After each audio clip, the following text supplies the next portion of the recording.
احنا بنتكلم في الدرس الثالث عن حاجه اسمها الكثافه. عن حاجه اسمها ايه؟ سيبنا ان انا اشرح اهو.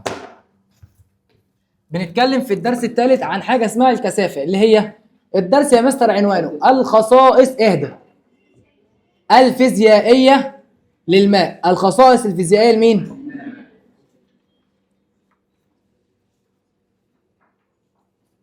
بص يا حبيب قلبي، ركز معايا في كلمتين هقولهم لك مبدئيا كده.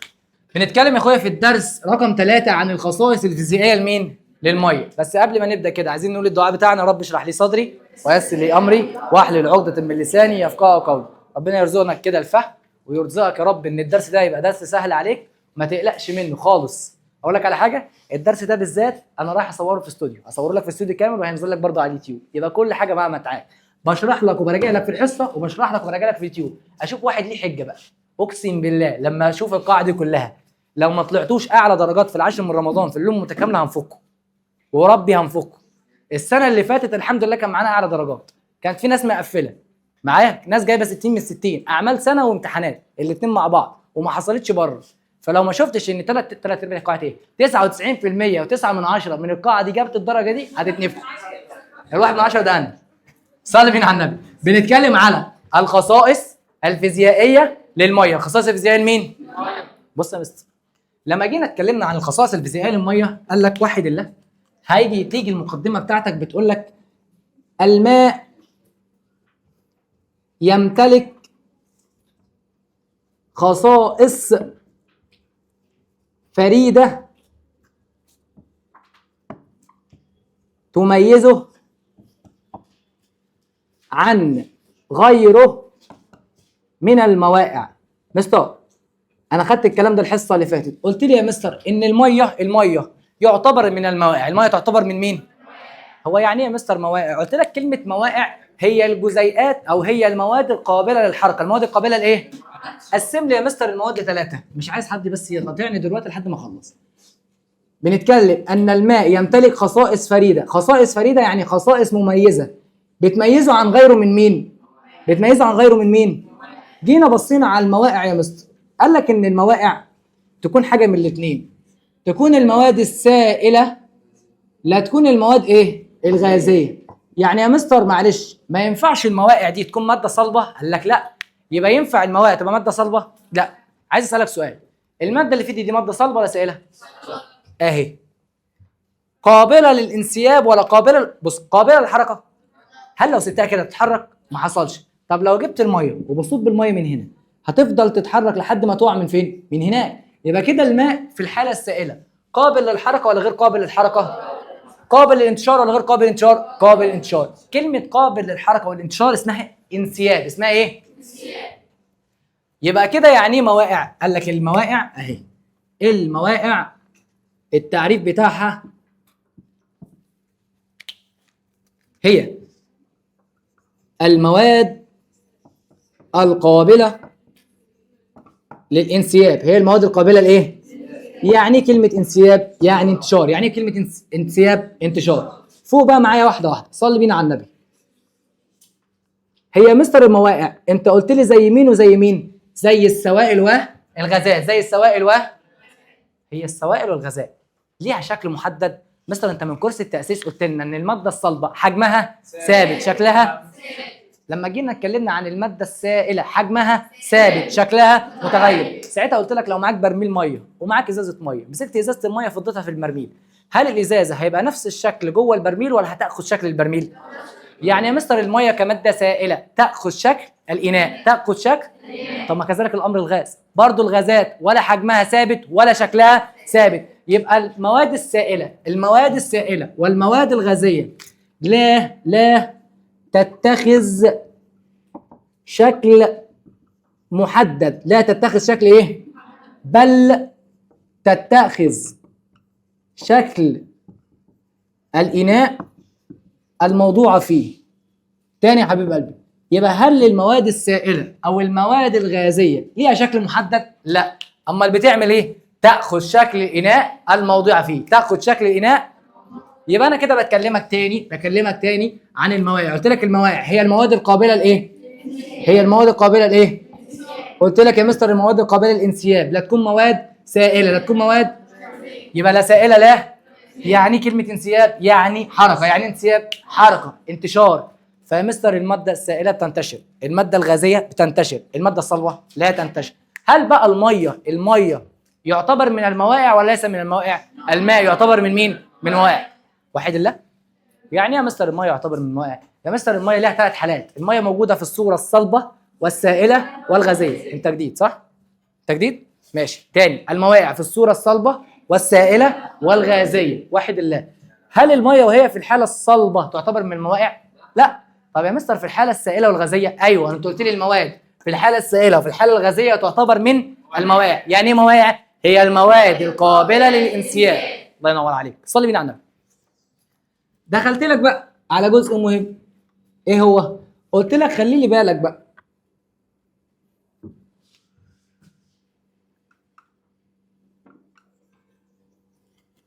قلت لك هنا ان الميه خصائص ايه؟ تميزه عن غيره من مين؟ ايه بقى الخصائص الفريده اللي بتميز الميه عن غيره من المواقع؟ قال لك الميه يتميز عن غيره من المواقع في حاجتين: انخفاض كثافته عند الاقتراب من درجة التجمد. وحد الله. كلمة أنا بتميز عن غيري في حاجة معناه إن أنا بعرف أعمل حاجة غيري ما بيعرفش إيه يعملها. بالعقل يا مستر. أنا بقول لك إن المية يتميز عن غيره في المواقع بانخفاض كثافته عند درجة مين؟ التجمد. يبقى أكيد باقي المواقع حاجة غير دي، صح؟ ما يهمكش إيه هي بقى. يبقى تاني هنتكلم عن المية والمواقع. قال لك المية تتميز بانخفاض كثافته عند الاقتراب من درجة مين؟ التجمد. يبقى أكيد باقي المواقع زي المية ولا غير المية؟ غير المية. يبقى رقم واحد يتميز الماء بانخفاض كثافته عند الاقتراب من درجة مين؟ التجمد. عند الاقتراب من درجة مين؟ رقم اتنين هقول لك ان الباقي المواقع كلها تتميز بانخفاض حرارتها النوعية. تاني تتميز بانخفاض حرارتها مين؟ والميه يتميز عن غيره من المواقع. يبقى الميه تتميز بانخفاض ولا بارتفاع؟ بارتفاع. يبقى بص يا مستر هي سهله. الميه غيره من المواقع بسبب ايه؟ هقول لك دلوقتي بسبب ايه. يبقى اول حاجه يتميز الماء بانخفاض كثافته عند الاقتراب من درجه التجمد. رقم اتنين ارتفاع حرارته النوعيه. صلي بينا على النبي. بص يا حبيبي، لا التليفونات كلها تتفصل. الميه تتميز بانخفاض الكثافه عند الاقتراب من درجه التجمد، وارتفاع بدايه الحراره مين؟ النوعيه. وارتفاع بتاع الحراره مين؟ هم دول بقى اللي احنا هندرسهم في الدرس رقم كام؟ 3. هندرس الكثافه وهندرس الحراره ايه؟ النوعيه. سيب الحراره النوعيه لحد وقتها، خليني مع مين دلوقتي؟ مع الكثافه. بس يا مستر بالله عليك عايز اسالك سؤال، اشمعنى الميه ربنا ميزها بالحاجات دي؟ عمرك تخيلت معايا دلوقتي لو جينا اتكلمنا عن القطب الشمالي والقطب الجنوبي، ليه التلج بيبقى فوق على السطح ما بيبقاش تحت؟ وحد الله. ولو ربنا ما كانش رحيم بعباده وخلى ان التلج بدل ما يبقى فوق على السطح خلى ان التلج يتكون من تحت لفوق، كده هيبقى فيه اسماك بتعيش هتموت. بص يا مستر، التلج بيتكون فوق بس على السطح بس، وتحت التلج بيبقى تلج ولا ميه؟ ميه. تحت التلج بيبقى ايه؟ تخيل بقى معايا تخيل بس، مالكش دعوه ازاي او هتحصل ازاي، ان التلج مش بيتكون من فوق بل التلج هيتكون من تحت ويفضل يزيد يزيد يزيد يزيد لحد ما يوصل لحد السطح. كده هيبقى البحر او النهر ده نهر متجمد كليا، صح؟ فلو في اي كائن حي اتجمد يفضل عايش ولا يموت؟ فهو من رحمه ربنا ان خلى الميه تتميز عن غيرها من مين؟ من المواقع. قال لك الكلام ده بسبب اهو. لو جينا اتكلمنا عن الميه يا مستر، الميه رمزها H2O. الميه رمزها فلو جينا جبنا جزيء كمان اهو، ادي كمان جزيء. مستر انا عرفت من الرسمه دي، كنت بقول لك ان الميه او الاكسجين عليه شحنه سالبه جزئيه، شحنه سالبه، والهيدروجين عليه شحنه موجبه. ما بين الموجب والسالب كان ينشا تجاذب موجب وسالب، فكان يا مستر بيتكون ما بين الجزيء والجزيء. بص كده اهي الرابطه دي يا حبيبي كان اسمها رابطه ايه؟ جات لك في الامتحانات كتير حبيبي ركز. لو بنتكلم على جزيء واحد بنتكلم على جزيء واحد بنتكلم على جزيء واحد، الروابط اللي جواه روابط تساهميه. روابط ايه؟ طب لو معاك جزيء وجزيء يبقى الروابط اللي ما بين الجزيء والجزيء الثاني تساهميه ولا هيدروجينيه؟ في مشكله معاك؟ كلامك ان الكثافه ثابته، فعلا ثابته بس عند ثبوت درجه الحراره، لكن هنا انا مغيرها. سيبيها بقى ما تجي لها وقتها. واحد الله. يبقى يا مستر تاني السبب ان الميه تتميز عن غيرها من الموائع، السبب اهو، لان الميه ليها خصائص فريده تميزها عن غيرها من الموائع. هي الروابط التساهميه ولا الروابط الهيدروجينيه؟ لا، ايقاع كلها روابط ايه؟ بس كده، عشان ده يجي لك سؤال بامرك يا رب. يبقى الروابط الهيدروجينيه هي المسؤوله عن شذوذ خواص الميه عن غيرها من الموائع. اهي. رقم 2. خلاص يا مستر انا خلصت لك المقدمه. واحد الله. بص يا مستر احنا كده خلاص خلصنا الخصائص الفيزيائيه للميه، واتكلمنا عن الميه واتكلمنا عن المقدمه. يعني ايه موائع؟ هي المواد القابله للانسياب. المواد القابله للانسياب. واحد الله. قلت لك هنتكلم في الدرس ده عن حاجتين، الكثافه والحراره النوعيه. الكثافه والحراره النوعيه. الكثافه والحراره النوعيه. اتكلمنا على الكثافه رقم 1. اولا الكثافه يا مستر انا مش هينفع افهم يعني ايه اصلا الخصائص الفريده دي غير لما افهم يعني ايه كثافه. الكثافه هنتكلم عليها من حيث التعريف، وهنتكلم على الكثافه من حيث القانون، وهنتكلم على الكثافه من حيث وحدات القياس. يخرب بيت وحدات القياس اللي عرفتنا الحصه اللي فاتت. وهنتكلم على الكثافه من حيث التحويله. معايا؟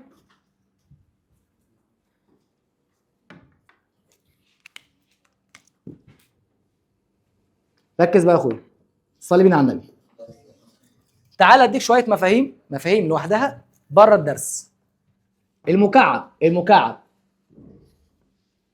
ادي يا مستر مكعب، صح؟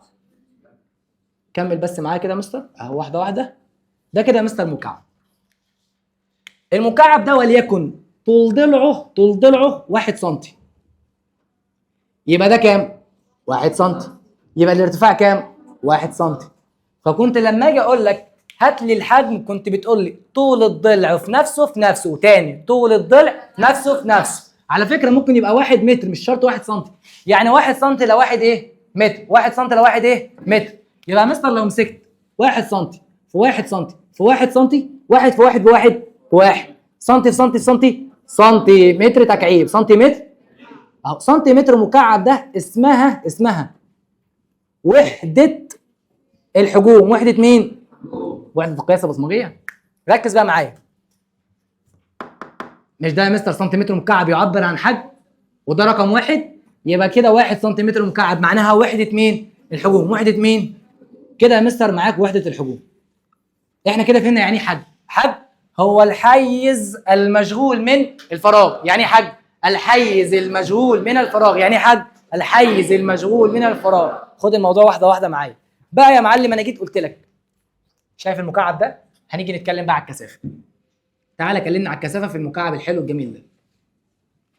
اخويا لما جينا مسكنا المكعب هنحط فيه 3 حاجات. هنحط فيه حديد، هنحط فيه ألمونيوم، وهنحط فيه خشب. تاني، حديد، ألمونيوم، خشب. هنمسك الحديد هنيجي نرص جزيئات الحديد جوه المكعب. بص اهو ادي كده حديد،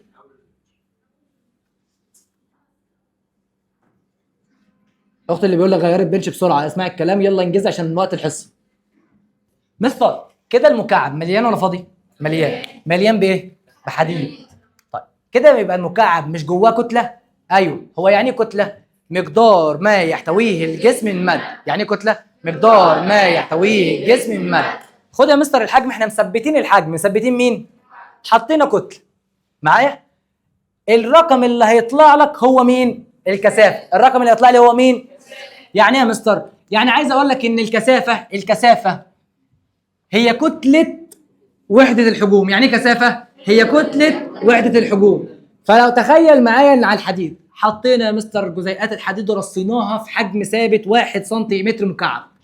الكتله اللي هتطلع هتبقى اسمها ايه؟ الكثافه. الكتله هتطلع اسمها ايه؟ فيعني ايه كثافه؟ هي كتله وحده الحجوم. هي كتله، عشان تفهمها، هي الكتله لما الحجم بيساوي 1 سنتيمتر مكعب. تاني، هي الكتله لما الحجم يساوي 1 سنتيمتر مكعب. ملي بسرعه يلا. يعني ايه كثافه؟ هي كتله وحده الحجوم. هي دي الناس اللي هتسمعها النهارده. هي كتله من الماده. هي كتله وحده الحجوم من الماده. اختي ركز معايا معلش، في شرط. قال لك يا مستر الكلام ده لو انا مثبت درجه مين؟ مثبت درجه مين؟ طول ما درجه الحراره ثابته فالكثافه ثابته. اهو عند ثبوت درجه الحراره. واحد الله. سيب لي دي دلوقتي عشان عاوزها كمان شويه. اهو هنمسح بس الحته دي. يبقى يعني ايه كثافه؟ هي كتله وحده الحجوم من الماده عند ثبوت درجه الحراره. القاعه كلها مع بعض. هي كتله وحده الحجوم من الماده عند ثبوت درجه الحراره. فاهمين؟ فاهمين لحد دلوقتي؟ تعالى يا مستر كلمني عن الكثافه. كلمني عن الكثافه. ما انا خلاص يا مستر قلت لك التعريف. لا معلش، ما انا مش عايز التعريف، انا عايز القانون بتاعها. قلت لي يا مستر ان الكثافه بتساوي، من التعريف هتجيبها حبيبي. الكثافه عباره عن ايه؟ كتله مين؟ يبقى الكثافه كتله على حجم. كثافه كتله على حجم. يبقى شد شرطه كسر الجميله اللذيذه بتاعتك. يبقى الكثافه بتاعتنا يا مستر عباره عن كتله على حجم. كتله على ايه؟ اخويا قلت لك ان احنا مش بنتعامل باللغه العربيه. كنت زمان انت لما تيجي تقول لي على فكره في فرق ما بين الرمز ووحده قياس. يعني مثلا كنت لما تيجي تعوض عن مين؟ عن الزمن. كنت بتكتب ايه؟ زين. مش كنت بتختصر وتكتب زين؟ طب هو وحده قياسه كان ايه الزمن؟ ثانيه. يبقى هل الثانيه هي الزين؟ ما حصلش. نفس الفكره هنا. الكثافه يا مستر، الكثافه هنرمز لها بالرمز رو. هنرمز لها بالرمز ايه؟ يبقى البي الميعه دي هي الرو. يبقى دي ايه؟ رو بتساوي الكتله يعني ام، فالام على في. ام على ساعات بكتب لك الفي كده في او ال فوليوم. معايا؟ يبقى الرو بتساوي ام على واحد الله. مستر انا بني ادم بصمجي معلش استحمل. اخوك تعالى معايا.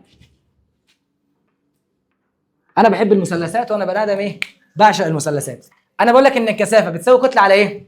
هي الكثافه رمزها رو. الكثافه رمزها الكتله رمزها الحجم رمزه في.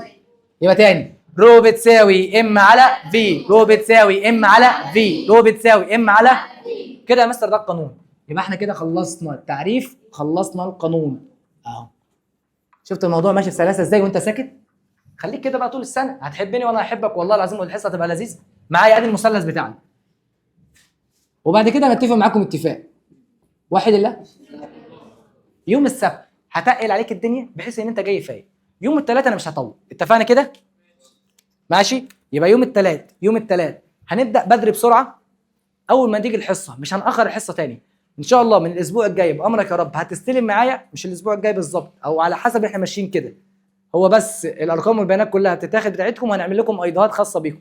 بدل ما كل شويه تخش نقول لك الغياب والحضور واعمل صح واعمل غلط، هتخش بكارت فين مثلا زي البطاقه كده من خلال التليفون. اللي واقف الاسيستنت هيمسك التليفون بتاعه هيصور الكارت بتاعك او الاي دي بتاعك كده انت هتسجلت حضور معايا من غير بقى ما اقعد اخد صح وغلط. ليه بقى الكلام ده؟ الحضور بتاعك هيتسلم على السيستم عندنا بدرجاتك في نفس الوقت وانت داخل عشان ما تتزكاش وتقول يا مستر خلاص انا مش هعمل الحضور بتاعي ومش هعمل اسكان للكود بتاعي. الاسكان ده هو اللي هيفتح لك المنصه. اتفقنا كده؟ لما جينا سجلنا في المنصه مش قال لك عايز كود؟ في ناس قال لها عايز كود صح؟ انت مش عارف تخش المنصه غير بالكود. لما هنيجي تحمل الابلكيشن مش هتنفع تفتح المنصه غير بالكود. كده كده المحتوى نزل لك على اليوتيوب. الكود ده هيتجاب منين؟ وانت معدي بتخش بالكارت، الكاميرا بتلقط الكارت بتاعك هيبقى فيه كده باركود، هو ده اللي هيشغل لك الدنيا. وده من الاسبوع الجاي. تاني حاجه بقى يا معلم، ان شاء الله على الثلاث الجاي علينا وخير هتستلم مين؟ الكتاب بتاعه. ادي الكتاب يا معلم. هو ما فيش المحتويات لسه، ده الكتاب مش جاهز، هتاخده بالشنطه اهو. الكتاب بتاعك اهو تمام. الكتاب بتاعك جزء شرح كامل مكمل بالجزء الحل بتاعه. بعد كل شرح هتلاقي الحل وهتلاقي التمارين وجايب لك تدريبات من كتاب المدرسه وجايب لك كتاب من تدريبات كتاب الامتحان وهتخلص المواضيع دي كلها. ادي موضوع الكتاب. فالموضوع الكتاب احنا خلصانين منه. اللي هيحجز كان هيحجز مع شهد ورا وخلاص الموضوع انتهى. ان شاء الله الثلاث الجاي كل اللي حجز او اللي لسه هيحجز موجود من الثلاث الجاي. اتفقنا كده؟ هتلاقيه موجود. واحد الله. كده انا كلمتك. تاني الكثافه عارفها كتله على حجم. كتله على القانون بتاعها كتله على حجم. تعرفها هي كتله وحده الحجوم من الماده عند ثبوت درجه الحراره.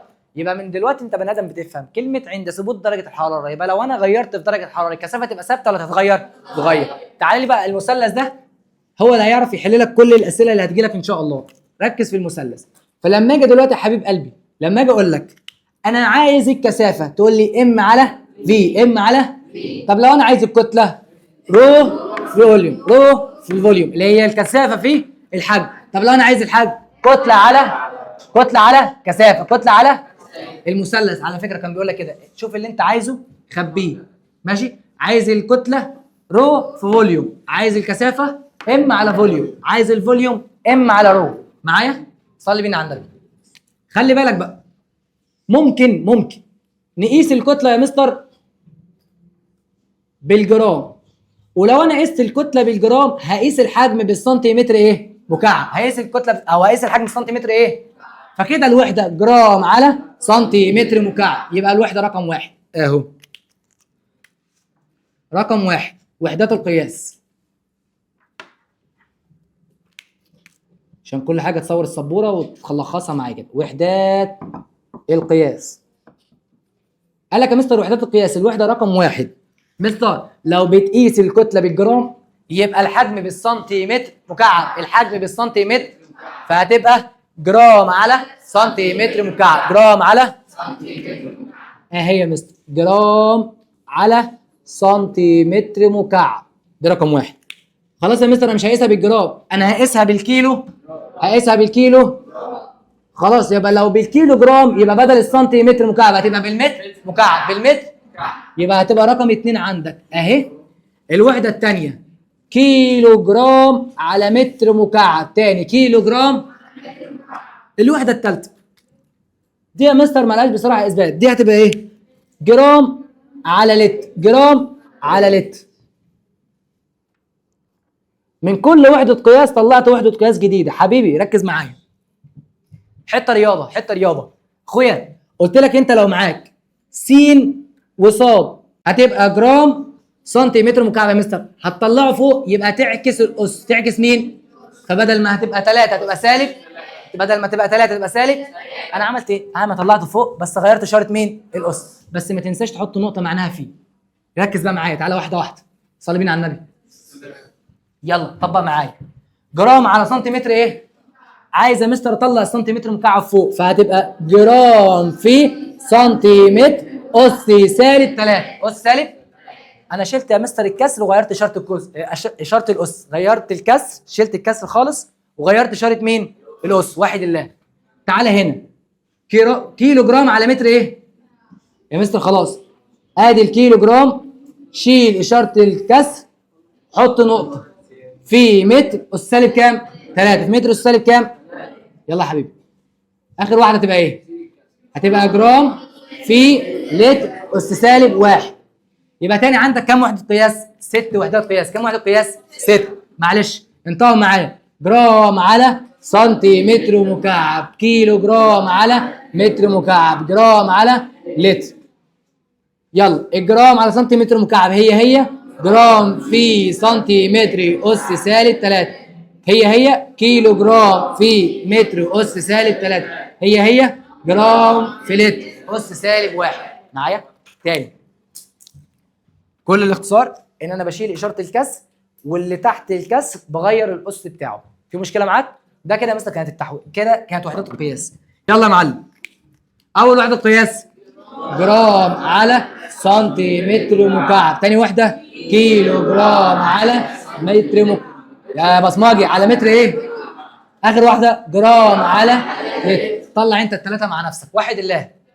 لما نيجي نتكلم على الكيلو جرام على المتر مكعب قال لك دي عباره عن الوحده الدوليه. الوحده ايه؟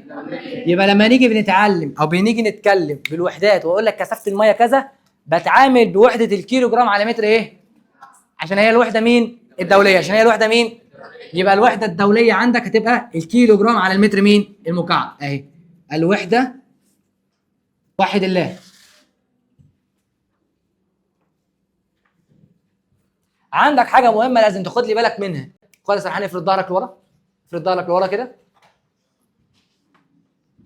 قال لك يا مستر لو انا معايا جرام على سنتيمتر مكعب عايز احوله التحويله المهمه دي.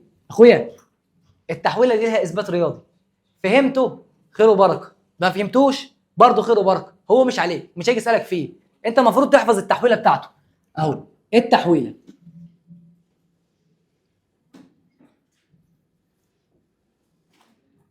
انا هعمل اللي عليك او هعمل اللي عليا معاك بحيث ان انت تفهم التحويله، فما فهمتهاش ما تغلبش نفسك، اعرف التحويله وخلاص. ماشي؟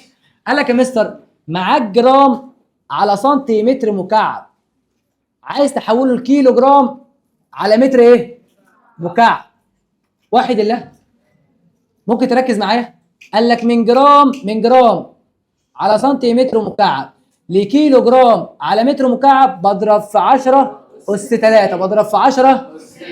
قال لك من كيلو جرام بقى، انا عايز ارجع بقى. طب من كيلو جرام على متر مكعب لجرام على سنتيمتر مكعب بضرب في 10 أس سالب 3. بص بص جت منين؟ جت منين؟ اقنعني يا مستر. هو الكيلو جرام في كام جرام؟ الكيلو جرام في كام جرام؟ طيب المتر فيه كام سنتي؟ 100. ماشي؟ ركز بقى معايا. دي التحويله، ده اللي انا عايزك تفهمه. ده مش هقول لك الاطلاع فقط، هو انت المفروض تفهمها بس ما فهمتهاش كده كده مش هنتعامل غير بدي. صلي بينا على النبي.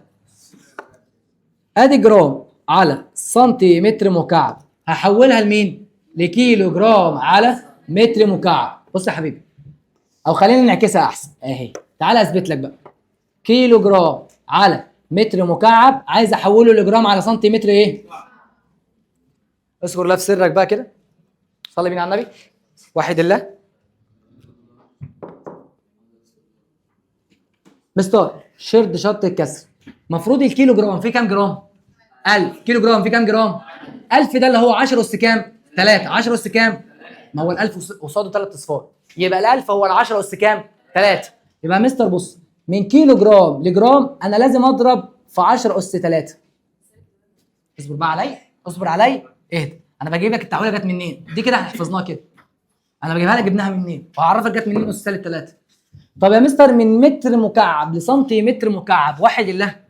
هو المتر في كام سنتي؟ 100 سنتي. يبقى المتر تربيع، بص انا اللي هقول في كام سنتيمتر تربيع؟ 100 في 100. 100 في ايه؟ يلا طيب يبقى المتر تكعيب في 100 في 100 في 100. انت عارف يعني ايه 100 في 100 في 100؟ يعني 10، مش دول 6 اصفار؟ يبقى 10 اس 10 اس كام؟ يبقى بص يا حبيبي، من متر تكعيب لسنتيمتر تكعيب في 10 اس 6. حبيبي مدرس الرياضه كان بيقول لك لو عايز ترفع فوق ده بغير شرط الاس. يلا ساعتها هتبقى التحويله دي عشان تطبقها اقول لك على حاجه ما تشغلش مخك، على الاقل حاسبه بسرعه. يلا اكتب 10 اس 3 على 10 اس 6. 10 اس 3 على 10 اس 6. مش هقعد اقول لك جت منين وقعت الاس. يلا هتطلع معاك على الاله الحاسبه 10 اس 3 على 10 اس 6. هيطلع معاك ان الرقم ب 10 اس سالب كام؟ يبقى لو انا عايز احول من كيلو جرام على متر مكعب لجرام على سنتيمتر مكعب اضرب في كام؟ 10 اس سالب 3. طب خلاص يا مستر لو كده 10 اس سالب 3. بص لو كده 10 اس سالب 3 يبقى كده 10 اس 3. ما انا عمال اقنع لك في دول من الصبح.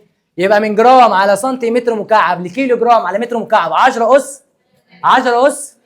طب يا مستر من كيلو جرام على متر مكعب لجرام على سنتيمتر مكعب في 10 اس سالب كام؟ التحويله دي مش هيجي يسالك رياضيا. اهدى بس معايا، اهدى يا بيه معايا. التحويله دي مش هيجي يسالك رياضيا. كل اللي عايز اقول لك ان انت معاك جرام على سنتيمتر مكعب، هتروح للكيلو جرام على متر مكعب. بص رايح من جرام لكيلو جرام، رايح من جرام على سنتيمتر مكعب لكيلو جرام على متر مكعب بضرب في 10 اس كام؟ 10 اس كام؟ على فكره 10 اس 3 دي معناها 1000. يلا كيلو جرام على متر مكعب لجرام على سنتيمتر مكعب بضرب في كام؟ 10 اس سالب 3. 10 اس. ثبت حاجه بالله عليك. خلاص كده انا ثبتهم. وحد الله. كده انا خلصت لك وحدات القياس وخلصت لك التحويل. اللي فيصت فيهم الحصه اللي فاتت بص هتنجزوا ازاي. يلا بقى يا معلم، واحد الله. هنتكلم دلوقتي على حاجه اسمها الكثافه النسبيه. الكثافه ايه؟ النسبيه. يا مستر موضوع الكثافه النسبيه. الكثافه النسبيه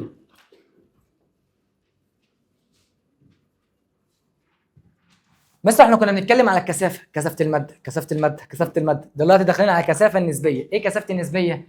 كثافه الماده بالنسبه لماده ثانيه. مش هي اسمها كثافه نسبيه؟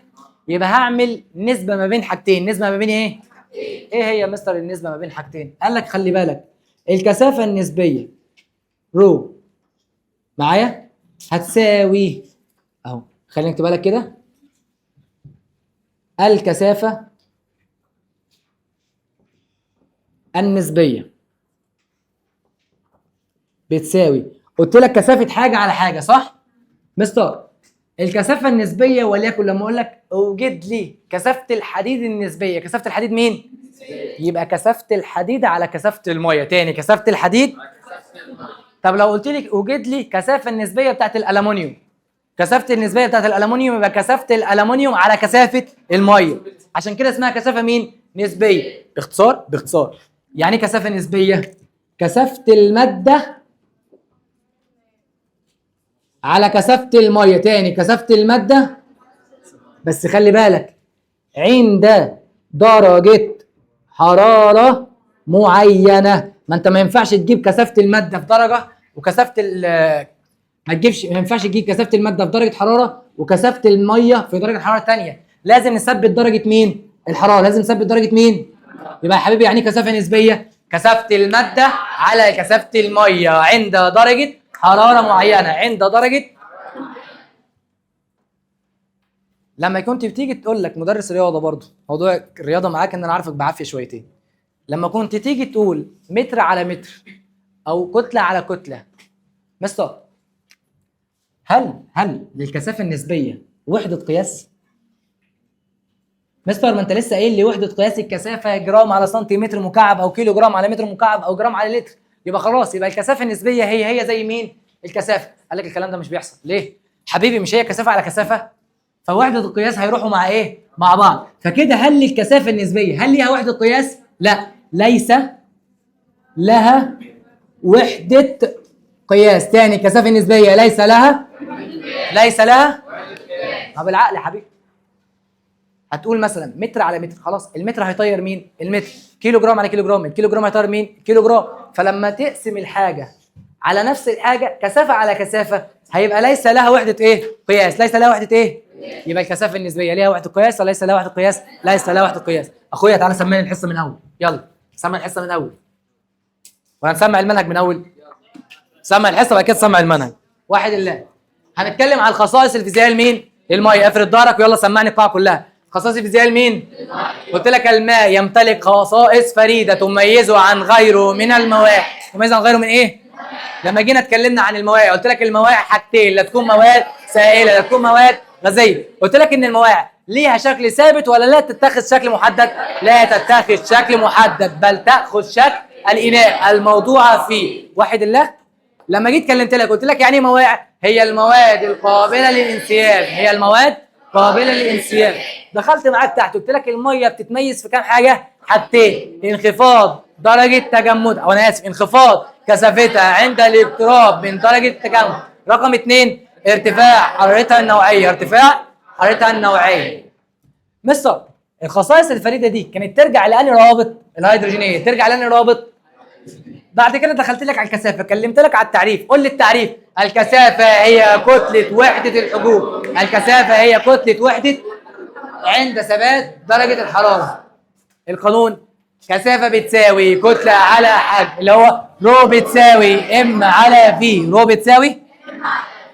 دخلت معاك بعد كده قلت لك تعالى يا ماشي نتكلم عن المثلث. ايه موضوع المثلث ده؟ قال لك يا مستر موضوع المثلث ان انت بتتكلم لو عايز الكثافه فهي كتله على حجم. يعني يا مستر رو بتساوي ام على في. رو بتساوي ام على في. سيب القلم مركزين. قياس كانوا كام؟ 3 واشتقينا منهم كام؟ 3. مستر اول وحده قياس جرام على سنتيمتر مكعب. جرام على سنتيمتر مكعب. ثاني وحده قياس كيلو جرام على متر. يا جدعان بلاش بصمجه، يد بلاش بصمجه، يلا يد جرام على سنتيمتر مكعب وكيلو جرام على متر مكعب. اللي بتقول سنتيمتر مكعب دي مش عايزه ادعي عليكي. يلا هاتها من الاول. جرام على سنتيمتر مكعب او كيلو جرام على متر مكعب او جرام على متر او جرام على. واحنا يا مستر كنا بنعرف نشتق منهم ثلاثه تانيين، كنا بنغير اشاره الاس لما بنرفع يا مستر الكسر فوق. واحد الله. مين الوحده الدوليه؟ الكيلو جرام. الكيلو جرام على متر مكعب. مين الوحده الدوليه؟ الكيلو جرام على متر مكعب. بعد كده اتكلمت لك على التحويله من جرام على سنتيمتر مكعب لكيلو جرام على متر مكعب، بضرب في 10 اس 3. بضرب في 10 من كيلو جرام على متر مكعب لجرام على سنتيمتر مكعب، بضرب في 10 اس 3. في مشكله معاك؟ طيب بعد كده اتكلمت على الكثافه مين؟ يعني ايه كثافه نسبيه؟ حاجه بالنسبه لحاجه. حاجه يلا انطيات. حاجه بالنسبه لحاجه. يعني مين الحاجه؟ كثافه الماده على كثافه الميه عند درجه حراره معينه. تاني، كثافه الماده على كثافه الميه عند درجه حراره معينه.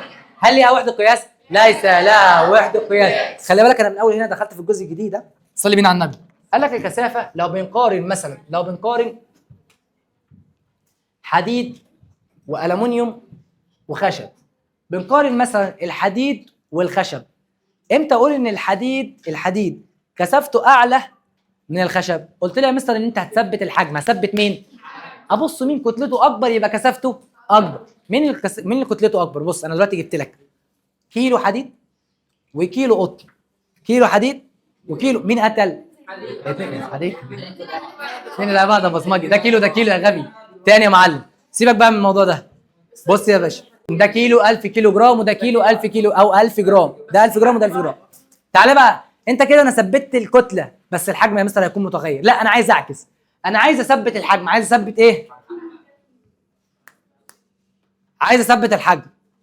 ثبت الحجم خلاص. بص يا مستر، عند ثبوت الحجم قال لك ان انت هتجيب يا مستر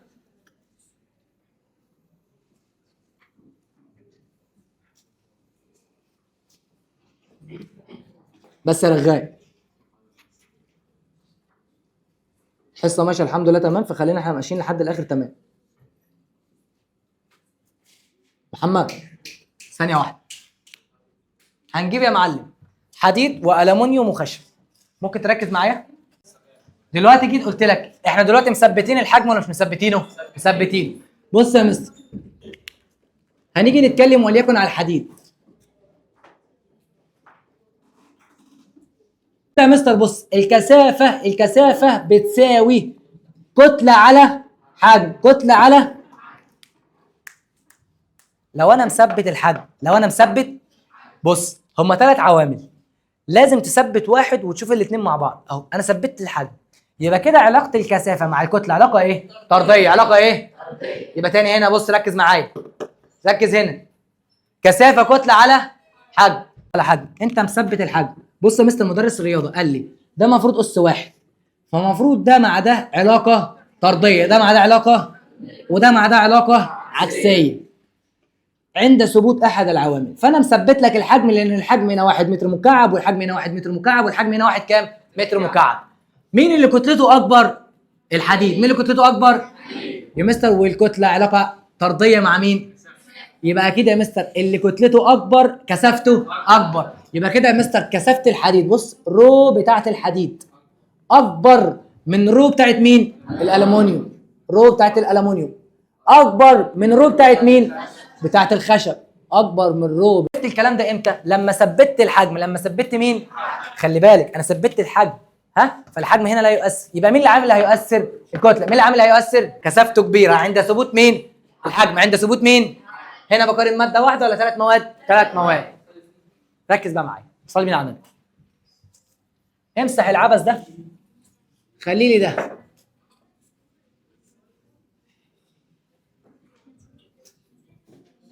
مستر يبقى كده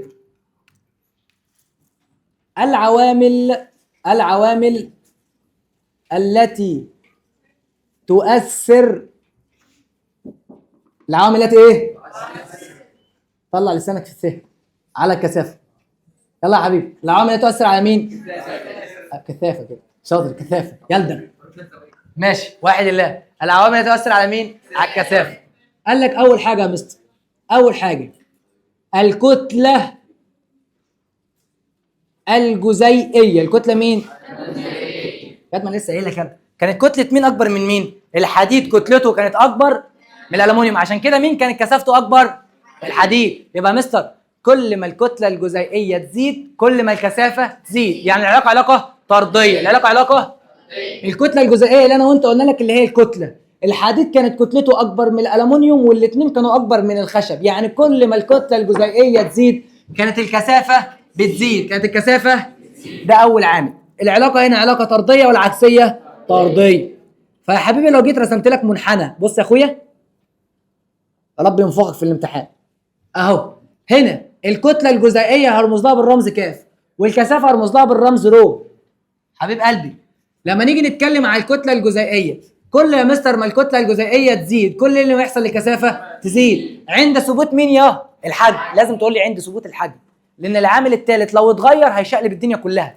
معايا تاني؟ الكثافه انا قلت لك الكثافه من اول كتله على ايه؟ كتله على مين؟ لو عايز تعرف علاقه، بص عايز تعرف كثافه مع الكتله علاقه ايه؟ لازم نثبت مين؟ لازم نثبت مين؟ طب لو جيت قلت لك خلاص يبقى الكثافه مع الحجم علاقه ايه؟ علاقه ايه؟ بس تقول لي عند ثبوت الكتله، عند ثبوت. تعالى اقول لك بقى، واحد الله، معاك كيلو حديد وكيلو قطن، الكتله ثابته ولا مش ثابته؟ يبقى حجم هنا كيلو حديد وكيلو قطن، كيلو حديد وكيلو قطن، الكتله ثابته ولا غير ثابته؟ انا مثبت الكتله، فين الكتله؟ انا مثبتها اهي. ركز يا مستر، مين اللي حجمه كبير؟ كيلو حديد كيلو قطن، مين اللي حجمه كبير؟ يا مستر يبقى القطن حجمه كبير يبقى كثافته اقل، يبقى كثافته ايه ده يا مستر؟ يبقى الكثافه علاقتها عكسيه مع انا اسف الحجم علاقته عكسيه مع الكثافه عند ثبوت الكتله، عند ثبوت. عارف ليه بقول لك الكلام ده عند ثبوت مش عند ثبوت؟ عشان لما اخش على كثافه الماده الواحده هتلاقيها اصلا ان الكثافه بتاعت الماده الواحده ولا بتعتمد على كتله ولا بتعتمد على حجم. عايزه ايه؟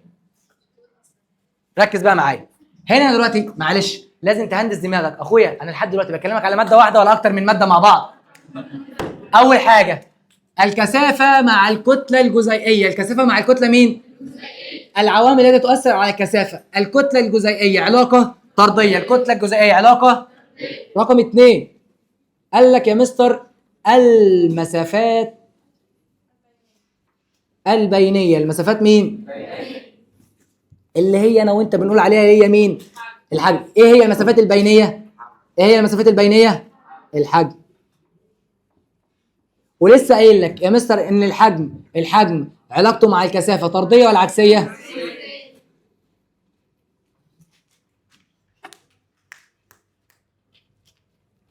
عايز افهم دي.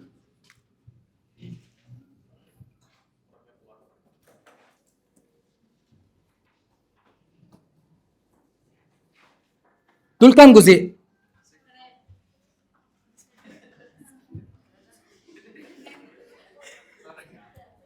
دول كام جزء؟ 6. كام جزء؟ 6. 6 بس يا بيه.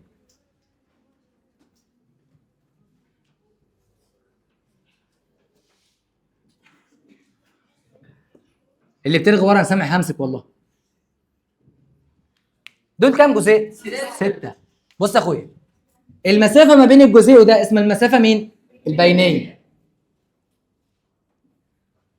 المسافه اللي ما بين الجزيء ده وده اسمها المسافه مين؟ البينيه. واحد الله، المسافه البينيه هنا، المسافات البينيه هنا كبيره ولا صغيره؟ كبيره. المسافات البينيه هنا كبيره. مستر لما المسافات البينيه هنا كبيره خدت حجم، خدت حجم، يبقى يا مستر لما تقول لي المسافات البينيه كبيره معناه ان الحجم ايه؟ اكبر. معناه الحجم ايه؟ عندك انت مش واخد بالك ان الست جزيئات دول هم نفس الست جزيئات دول، معناه ان انا مثبت لك الكتله. مثبت مين؟ لما المسافات البينيه كانت كبيره كان الحجم اكبر، كان الحجم اكبر.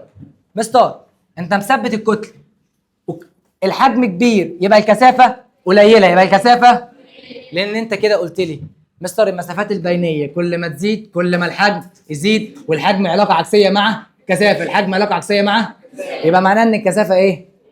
كثافه قليله. هشرحها لك تاني واعيدها لك مره واثنين وثلاثه، ما تقلقش ما تقلقش، دي اول مره تاخد الحته فيها. تعالى لي هنا يا باشا. هنا يا مستر نفس الست جزيئات، نفس الكتله، يعني انا مثبتها. لكن يا مستر المسافات البينيه كانت كبيره ولا صغيره؟ يا كبيره ولا صغيره؟ صغيره. فلما المسافات البينيه كانت صغيره الحجم كان كبير ولا صغير؟ اهو الحجم. انت واخد بالك ان المسافات البينيه هي الحجم؟ عشان كده قلت لك المسافات البينيه عوض عنها بكلمه مين؟ الحجم. والحجم علاقته عكسيه مع كثافه، الحجم علاقته عكسيه مع يا مستر كل ما حجمي يبقى صغير كل ما كثافتي تبقى كبيره، كل ما كثافتي تبقى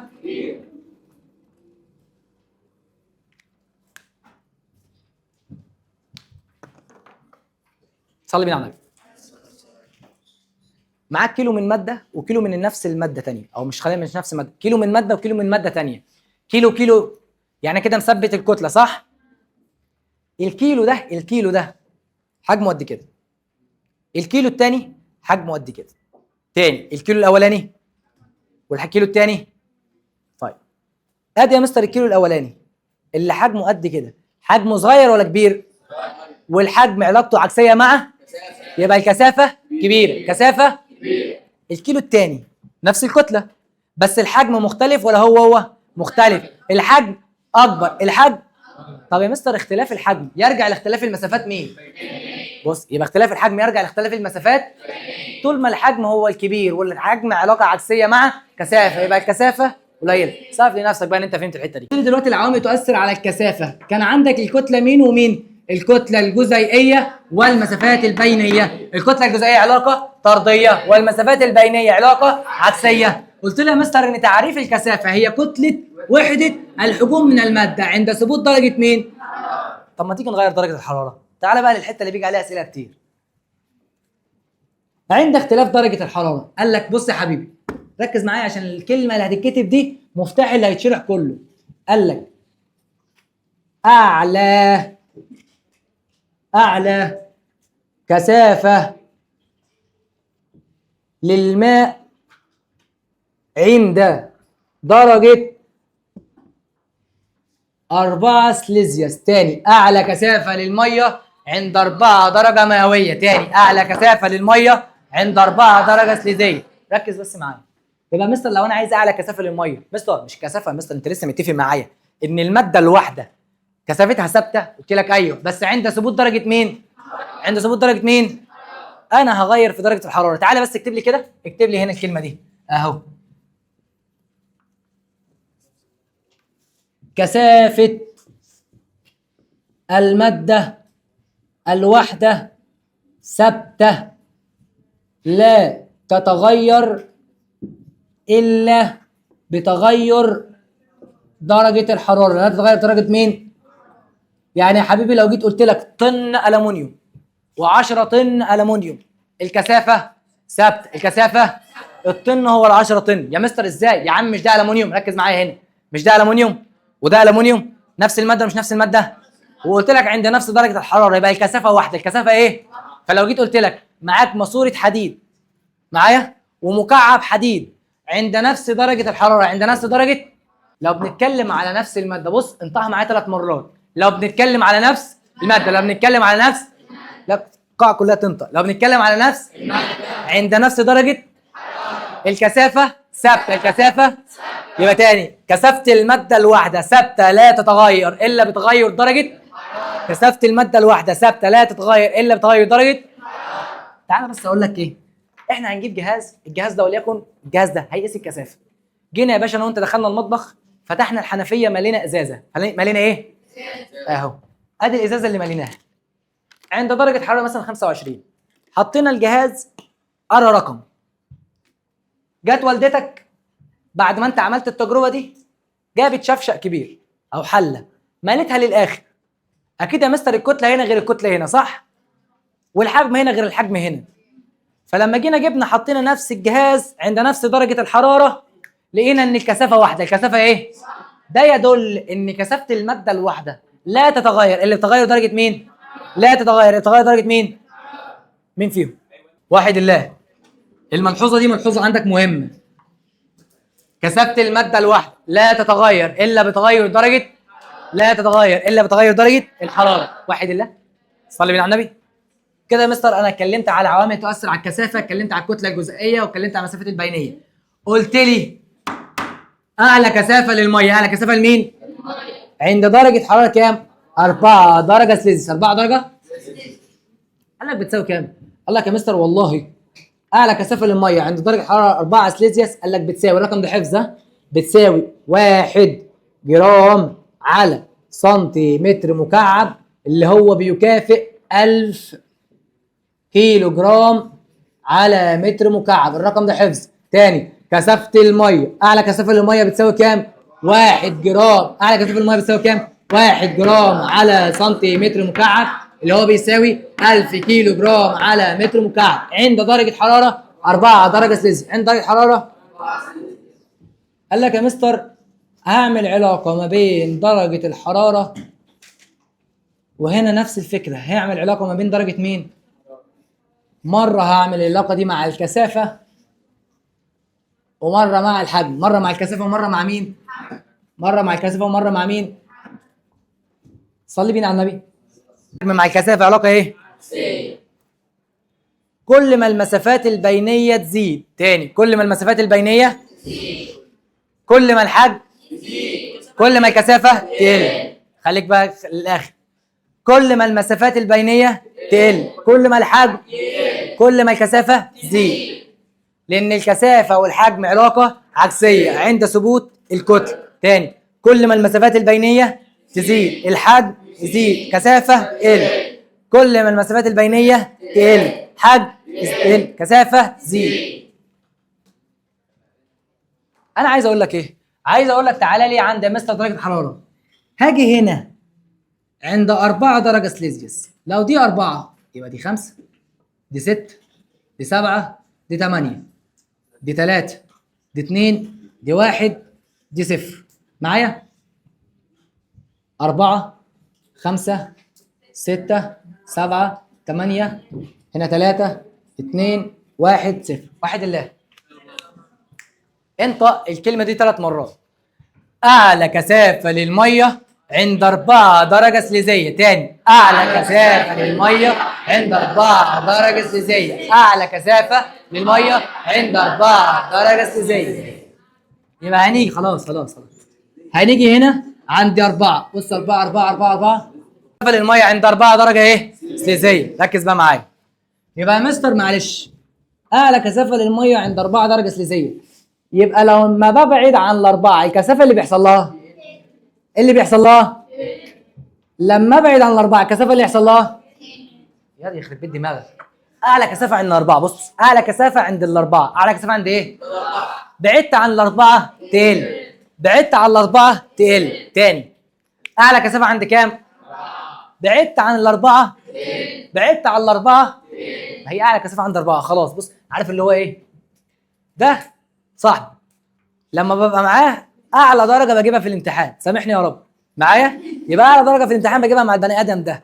فلو في بني ادم تاني هجيب اعلى درجه ولا اقل؟ هقل. طب لو بني ادم تالت اقل. نفس الفكره. واحد لا، اعلى كثافه عند 4 درجه سليزيوس اهي. اعلى كثافه عند درجه حراره 4. واحد لا،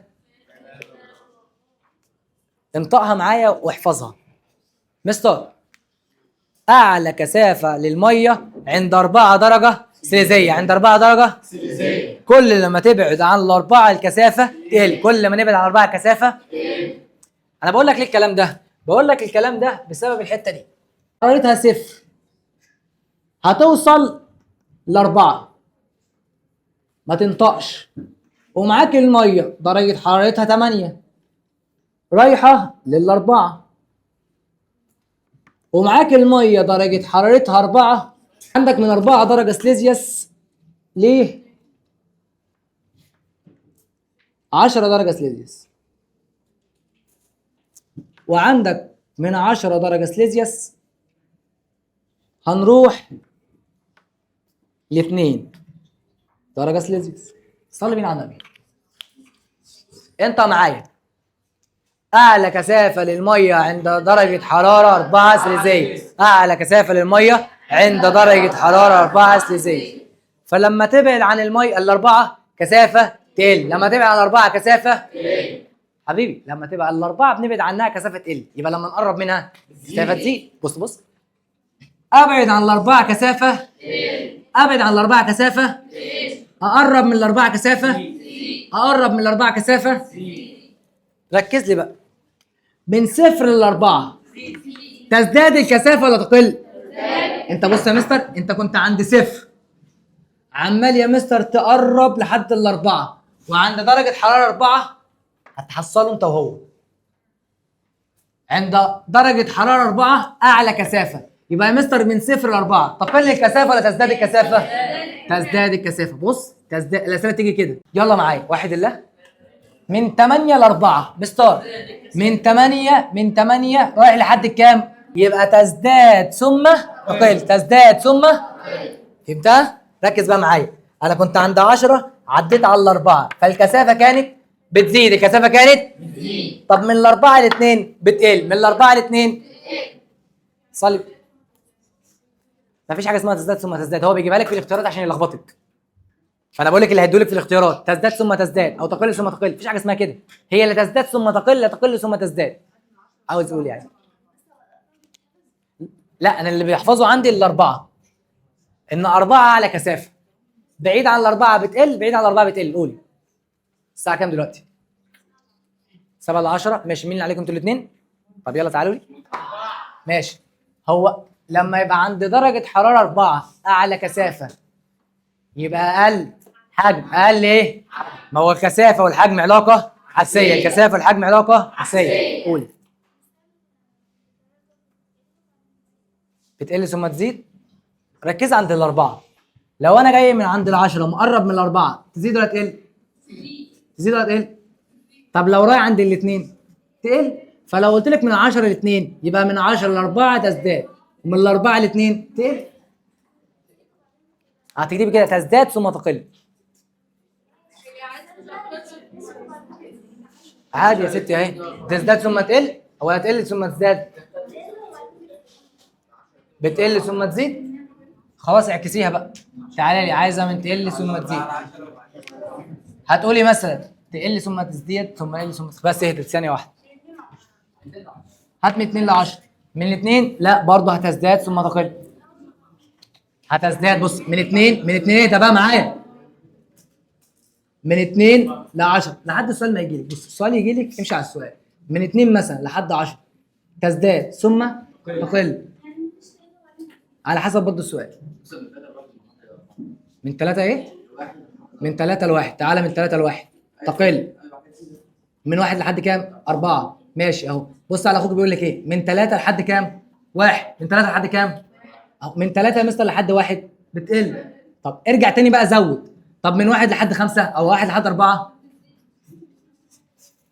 ممكن تسيب البتاع لحد الاخر، لحد ما ناخد تطبيقات. انت فهمت دول؟ فهمت دول؟ امشي على دول. الميه كانت عند درجه حراره كام؟ خلاص يا مستر، يبقى عند درجه حراره 4 كانت اعلى كثافه، يبقى اقل. اقل ايه؟ يبقى نيجي عند الاربعه تبقى اقل حاجه. بص كده اهي، ركز معايا. هو مستر مش الكثافه عكسي مع الحجم؟ يبقى ده او ده منحنى الكثافه، يبقى ده منحنى مين؟ ده منحنى مين؟ ليه يا مستر عملت الكلام ده؟ مستر مش هما الاثنين عكس بعض؟ يبقى لو كده الكثافه يبقى كده الحجم. كده عرفت ان يا مستر عند درجه حراره، عند درجه حراره 4 اقل ايه؟ اقل ايه؟ كل لما بتبعد عن الاربعه حجم يزيد، ابعد عن الاربعه حجم يزيد تاني. اخويا ما هو الكثافه مع الحجم علاقه عكسيه، حاول تفهم، حاول تفهم وحاول ما بلاش بصمجه. عند درجه حراره 4 كل ما قرب من الاربعه الكثافه، كل ما قرب من الاربعه كثافه، لما نبعد عن الاربعه كثافه. تعال عند الحجم، اقل حجم عند كام؟ تبعد عن الاربعه حجم يزيد، ابعد عن الاربعه حجم اقل من او اقرب من الاربعه حجم يقل، اقرب من الاربعه حجم. المنحنيين دول اوعى يتمسحوا من دماغك، لازم يبقوا في دماغك كده. تعالى بقى معايا، صلي بينا على النبي. من 0 ل4 تزداد مين؟ تزداد مين؟ طب من 0 لحد 4 يقل مين؟ يعني تزداد الكثافه وفي نفس الوقت يقل الحجم. يقل مين؟ ما احنا قلنا 100 مره العلاقه عكسيه. ايه ده بقى يا بيه؟ يلا يا مستر، من 8 لحد 4 بقرب من الأربعة ولا ببعد؟ ياض من 8 ل 4 بقرب من الأربعة. كثافة زيد، كثافة لو كثافة تزيد يبقى حجم كل الحجم. خلاص يا مستر، هنا بقى من 4 ل 10 في الكثافة، من 4 لحد 10 كثافة يعني حجم يزيد، حجم يزداد. هنا يا مستر كانت تزداد ثم تقل، ده بالنسبة للكثافة، يبقى الحجم يقل ثم يزداد، يقل ثم ايه؟ يقل ثم يزداد. يبقى بص، انا بثبت الكثافة وبعكس الحجم، بثبت الكثافة وبعكس مين؟ اهو تزداد ثم تقل، ده بالنسبة للكثافة، ده كده بالنسبة للكثافة، لكن هنا كان بالنسبة لمين؟ للحجم. نيجي دلوقتي نتكلم على حاجة مهمة. ايه هي؟ بص يا مستر، المية لما هنيجي نتكلم على المية، قال لك ان المية برفع الحرارة، اي مادة في الدنيا برفع الحرارة بيحصل لها ايه؟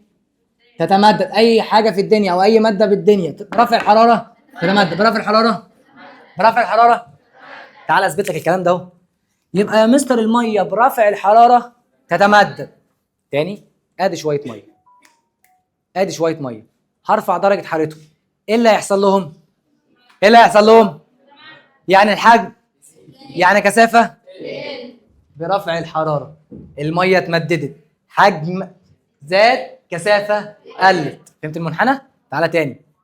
يلا يا مستر، بخفض الحرارة، المفروض يا مستر ان المواد بخفض الحرارة تنكمش، لقينا ان المية عندها روابط هيدروجينية. جينا بصينا على المية، المفروض يا مستر ان اي مادة برفع الحرارة تتمدد، بخفض الحرارة تنكمش. لقينا ان المية برفع الحرارة تتمدد وبخفض الحرارة تتمدد. عشان مين؟ عشان الروابط الهيدروجينية. عشان كده للمية ليها خواص ايه؟ فريدة. يبقى يا مستر بخفض الحرارة، خفض الحرارة، ايه اللي بيحصل للمية؟ وحد الله. يعني ايه المية تتمدد؟ المية بتتمدد يعني المسافات البينية تزيد. المسافات البينية، بص، المية لما تتمدد مسافات بينية تزيد، حجم كثافة. تاني، المية لما مستر بخفض الحرارة ايه اللي بيحصل لها؟ تتمدد، مسافات بينية، حجم كثافة. لأن يا مستر الحجم مع الكثافة علاقة، والمسافات البينية مع الحجم علاقة، يا مسافات بينية مع الحجم علاقة طردية. يلا من أول، صلي بينا على النبي. هنيجي نتكلم عن المية برفع الحرارة وبخفض الحرارة. أنا واقف عند 4.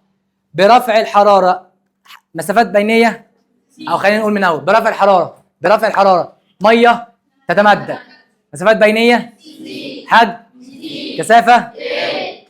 يلا أنا عند 4، هخفض الحرارة، هخفض مين؟ يلا، بخفض الحرارة المية مسافات بينية، حجم، كثافة. يعني في كلا الحالتين يا مستر الكثافة لو أنت واقف عند 4 زودت يا مستر الحرارة كثافة تقل، قللت الحرارة كثافة تقل.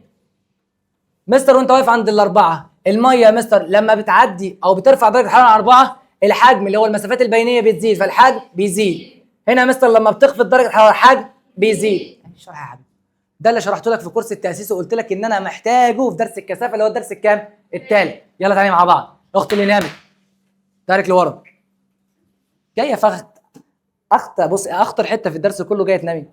يلا مع بعض، صلي بينا على النبي. انا واقف عند 4 برفع الحراره مسافات بينيه، حجم، كثافه. يلا، بخفض درجه الحراره الميه مسافات بينيه، حجم، كثافه. خلاص يا مستر اهو. برفع الحراره تتمدد، مسافات بينيه تزيد، حجم يزيد، كثافه تقل. انا اسرح، امتحان اسقط، بابا يضرب. يلا تاني، يلا من اول تاني. برفع درجه الحراره عند 4، برفع درجه الحراره عند كام؟ ادي واقف عند 4، هنزود عند 4 مسافات بينيه اللي هي الماده هتتمدد، يعني مسافات بينيه، حجم، كثافه. لان الحجم مع الكثافه علاقه. يلا اعكس، هنخفض درجه الحراره عند 4 هبقى 2 او 1 او 0. برضو الميه تتمدد، الميه مسافات بينيه، حجم، كثافه، على حسب بقى هترفع الحراره او هتخفضها. ايوه الميه اللي نفس الحاجه. المفروض ان اي ماده برفع الحراره تتمدد، بخفض الحراره تنكمش، الا الميه عندها خصائص ايه؟ فريده. هي دي بقى اللي ميزت الميه. طب يا مستر ليه ربنا؟ معلش صلي بينا على النبي. واحد الله، واحد الله. هنا اللي سرحانه ورا اللي بتمسك التليفون، سيب التليفون. اي ماده في الدنيا، اي ماده، تعالى لي هنا، اي ماده في الدنيا سيبك من الميه، برفع الحراره تتمدد. طب الميه برفع الحراره، يبقى هل احنا كده اختلفنا ولا لسه؟ لسه. الماده يا مستر برفع الحراره تتمدد، والميه برفع الحراره تتمدد. تعالى لي بقى في الحته دي. المشكله كلها في الناحيه دي. شذوذ الميه بيبان هنا. ده يا مستر حته شذوذ المياه. المفروض يا مستر ان الميه او الماده بخفض الحراره تنكمش. لقينا ان الميه بخفض الحراره، يبقى يجي يقول لك شذوذ الميه بيظهر برفع الحراره ولا بخفض الحراره؟ السؤال ده سؤال متفقين. تاني مستر، شذوذ الميه، الخصائص الفريده للميه بتظهر لما برفع درجه الحراره ولا بخفضها؟ بخفض درجه مين؟ الحراره. واحد الله. كمل بس معايا كده، كمل بس معايا. اخويا دلوقتي لما جينا اتكلمنا، هتكلم دلوقتي كثافه مين اكبر؟ تتخيل معايا كثافه التلج ولا كثافه الميه السائله؟ واحد الله. مستر التلج درجه حرارته كام؟ التلج درجه حرارته كام؟ ومثلا الميه السائله درجه حرارتها كام؟ 4. الصفر. مين اللي كثافته اعلى؟ التلج ولا الميه السائله؟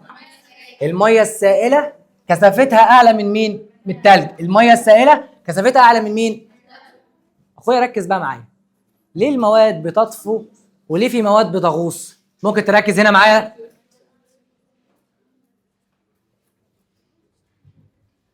مستر كده احنا اتفقنا ان التلج كثافته اقل من كثافه الميه السائله. تاني، التلج كثافته اقل من كثافه الميه مين؟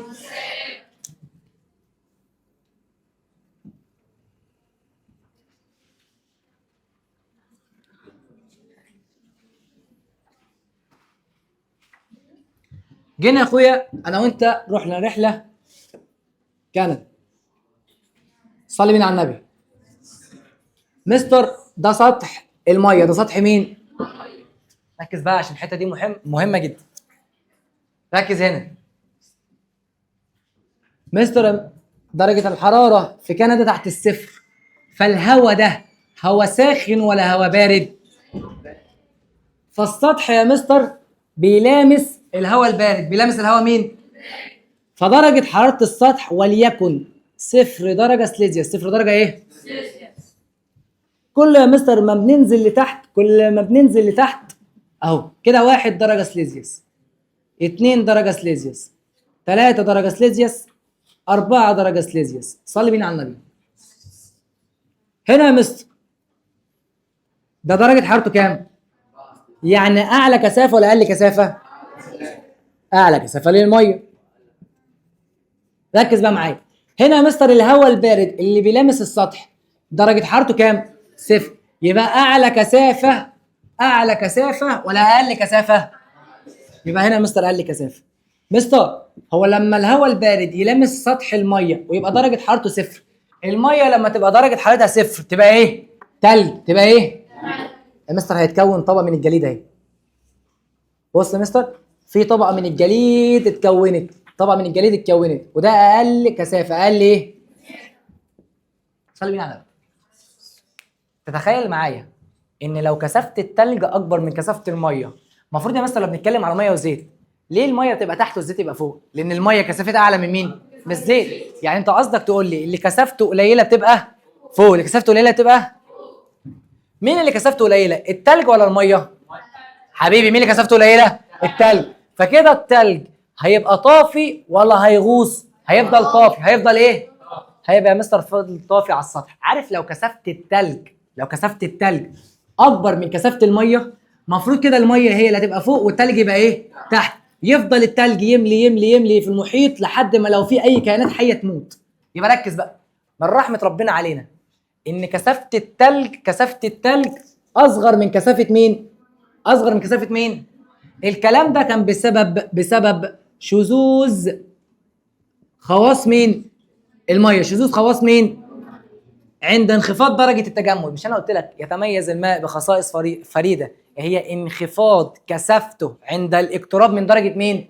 يبقى فعلا لما بنقرب من درجه التجمد الكثافه اللي بيحصل لها بتقل. يبقى يا مستر كثافه التلج اقل من كثافه الميه ايه؟ السائله. وانا عارف ان الحاجه اللي كثافتها اعلى بتبقى على السطح، والحاجه اللي كثافتها اقل بتبقى، انا اسف، الحاجه اللي كثافتها اقل بتبقى فوق، والحاجه اللي كثافتها اعلى بتبقى تحت. اهو يا مستر هنا درجه حراره 4 فده اعلى كثافه فهو اللي هيفضل تحت.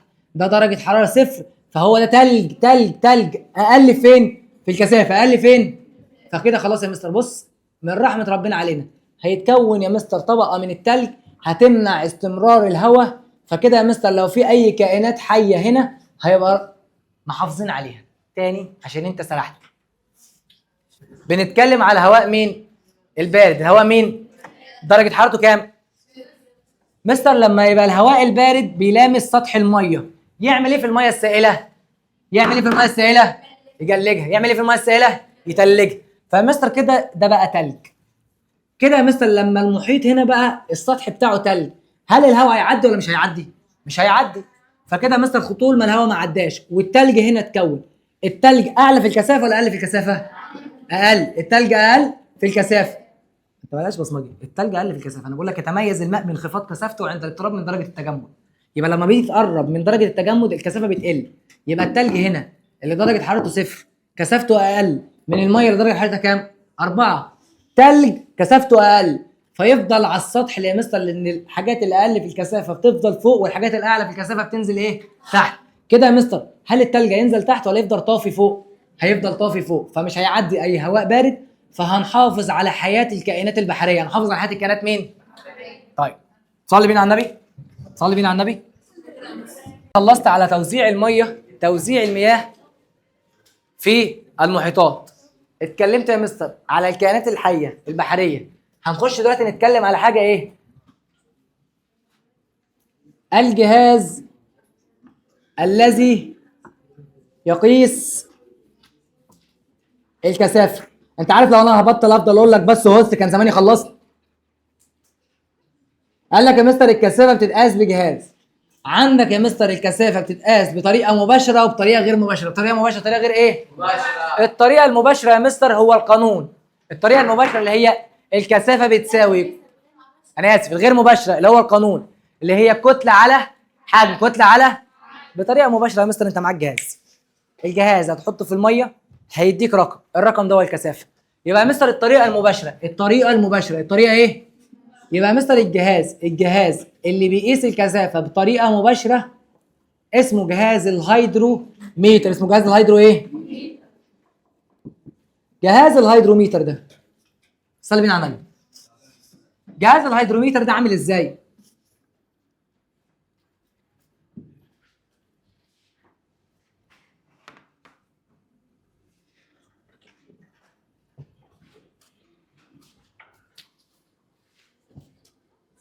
في انتفاخ دلوقتي هتلاقيه عندك اهو. صلي بينا على النبي. دي انبوبه طويله معايا مدرجه. يعني ايه متدرجه؟ يعني يا مستر فيها ارقام اهي كده، فيها تدريج. ركز بس معايا. قال لك الجهاز الهيدروميتر ده بيتكون من 3 حاجات.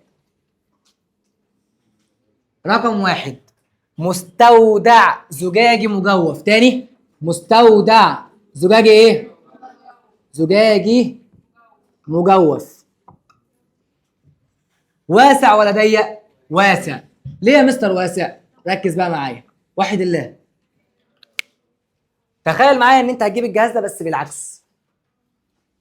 الانبوبه الزجاجيه الطويله دي الرفيعه هتحطها في السائل والمستودع هيبقى فوق. هل كده هيحدث اتزان ولا هتلاقي مثلا الجهاز عمال يعمل معاك يمين وشمال؟ هتلاقيه بيعمل معانا يمين وشمال. ليه؟ انا بحط الجهاز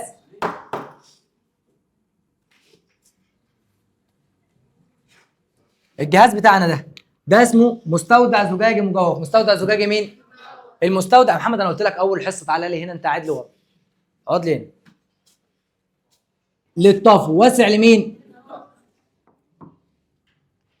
عامل زي العوامه، الجزء اللي تحت واسع علشان الجهاز يطفو. الجهاز مين؟ مش الجهاز ده بيقيس كثافه السوائل؟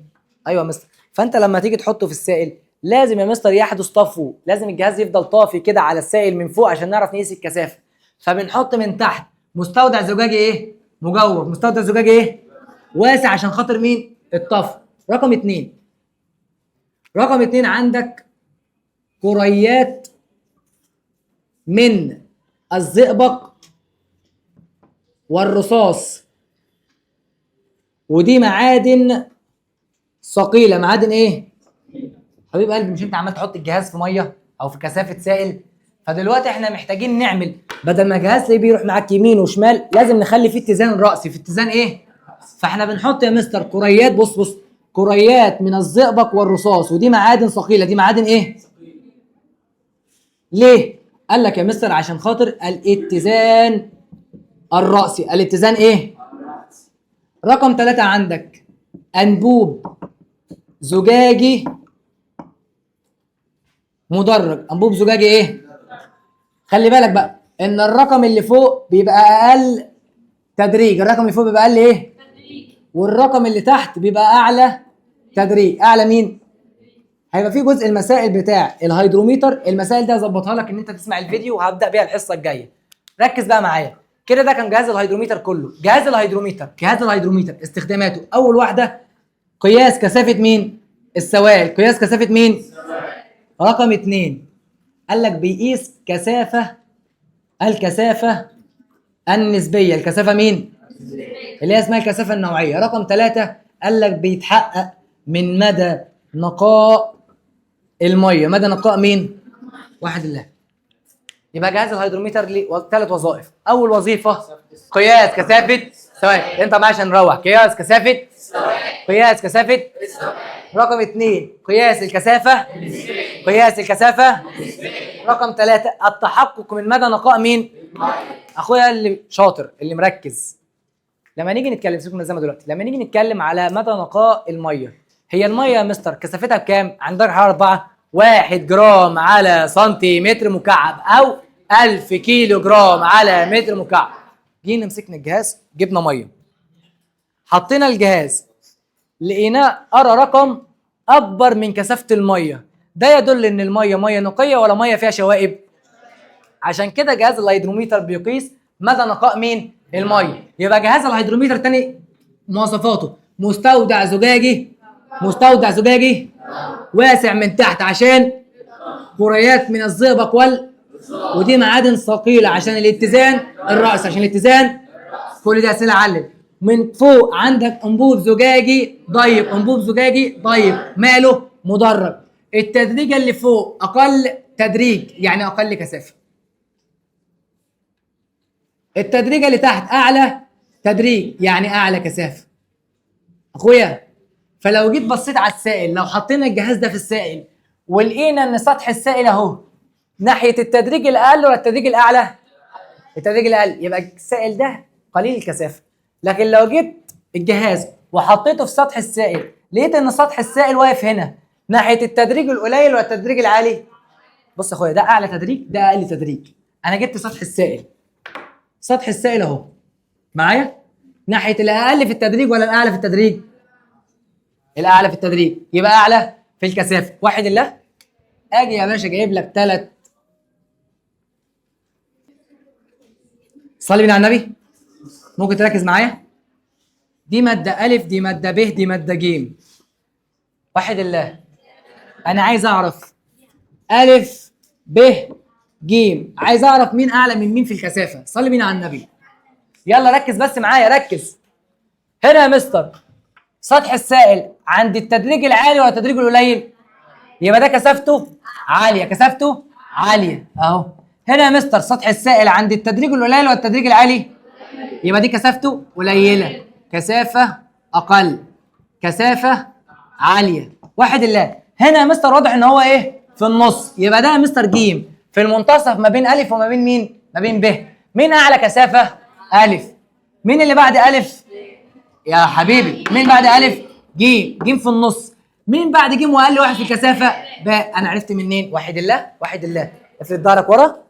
مستر لو التدريج تحت، لو سطح السائل عند التدريجه اللي تحت يبقى دي اعلى فين؟ في الكثافه. لو سطح السائل عند التدريجه اللي فوق يبقى دي مين؟ اقل في الكثافه. طب لو في النص يبقى متوسط الكثافه. قولي عايزه ايه؟ فهمتيها طيب دلوقتي؟ اهو احنا بنبص على التدريج، ادي تدريج السائل، ادي تدريج السائل. مستر عند التدريج الاعلى يبقى ده اعلى في الكثافه، ده عند التدريج الاقل يبقى ده اقل في الكثافه، دي في المنتصف، في المنتصف يبقى ايه؟ اخويا في المنتصف يبقى متوسط الكثافه. يبقى مين اعلى في الكثافه؟ الف. مين اللي بعد الف؟ مين اقل واحد؟ باء. اخويا كده الكثافه كلها الحمد لله خلصت. ركز بقى معايا، صلي بينا على النبي، صلي بينا على النبي. فاضل لك بالظبط 10 دقايق بس عشان انت فصلت هنبدا بيهم الحصه الجايه. انت فاضل لك عشان لما تيجي تذاكر التيارات بتاعت المحيطات. في عندك حاجه تلاقي اسمها التيارات او تيار الخليج. تيار الخليج ده تيارات ده هيرجع بسبب اختلاف الكثافه. فتيارات المحيطات هناخدها الحصه ايه؟ الجايه. 5 دقايق. العوامل التي تؤثر على كثافه المحيطات. العوامل التي تؤثر على كثافه مين؟ بص يا اخويا، قال لك العوامل التي تؤثر على كثافه المحيطات 3. بص، درجه الحراره، ضغط، وعندك اخر حاجه الملوحه. تاني يبقى ايه اللي بتاثر على كثافه المحيطات؟ درجه الحراره، الضغط، والملوحه. تاني درجه الحراره والضغط والملوحه. قال لك العوامل دي بتاثر على كثافه مين؟ المحيطات. دي يا مستر هنبدا بيهم الحصه الجايه. صلي بينا على النبي.